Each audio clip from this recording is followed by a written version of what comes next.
Another short update on the solo skiff tiny boat project. Cut the transom down. I managed to go pick up some donor fiberglass sheets. I had to grind off a lot of gel coat.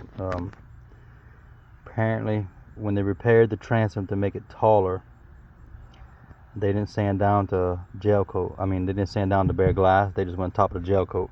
In my experience, fiberglass resin doesn't bond very well on top of gel coat. Gel coat itself is weak compared to fiberglass.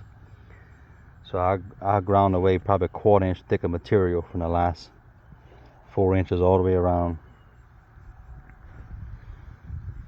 The glass is still at the thinnest, about 1/4 inch. There's the cutout.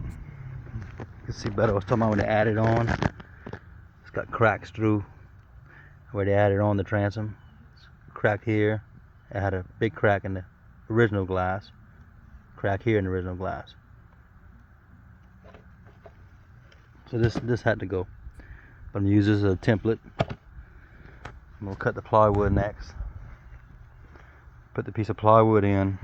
Maybe tomorrow I'll glass that plywood in, and once that plywood dries, I'm gonna cut out my fiberglass donor to fit in here and lay it up.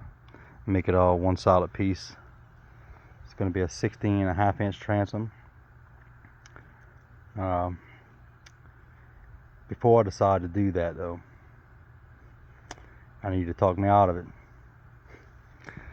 I'm thinking about removing the inlays on the floor, cut the seats, cutting it right down the middle and add 6 inches of width.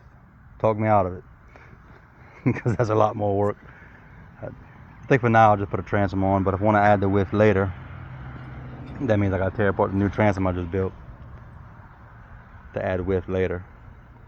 But 32 on the bottom. It's narrow. It's wide for a pirogue, for what it's used for, but it's really narrow for a boat.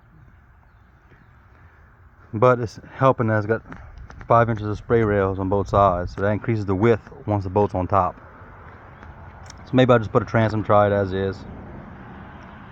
But I still plan on put the 3/4 inch plywood. I got a 1/4 inch fiberglass sheet I'm gonna cut to fit in here.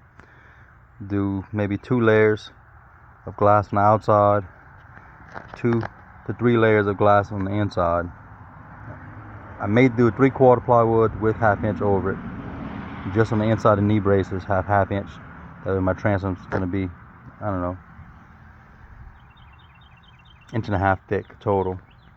Be perfect for an outboard. It's a light little boat, so it's not gonna have a lot of stress on the transom. It's not like I'm putting a 25 horsepower on here. I think a 15 is going to be too much because of its width. It's going to be fast because it's narrow, but it's also going to be unstable in rough waters.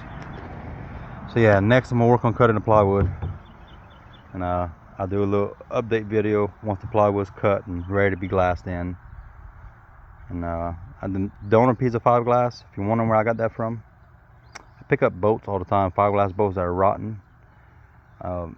Particularly I pick up boats that have straight sides or straight bottoms, a lot of straight sections, and I cut pieces off of it. I've got 2 boats down the by at my dad's property we've been cutting on for years. It's 3/8 thick, and it's fiberglass from the 70s. Real good stuff, but a lot of straight pieces off of there.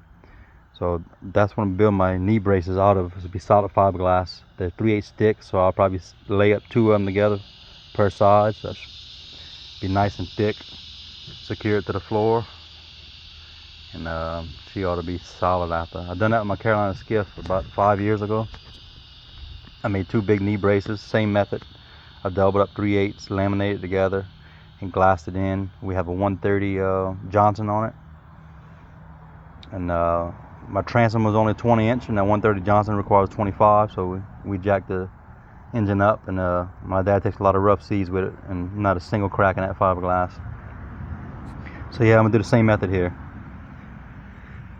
Thank y'all for viewing, and I'll update more when I got more. See you in the next one.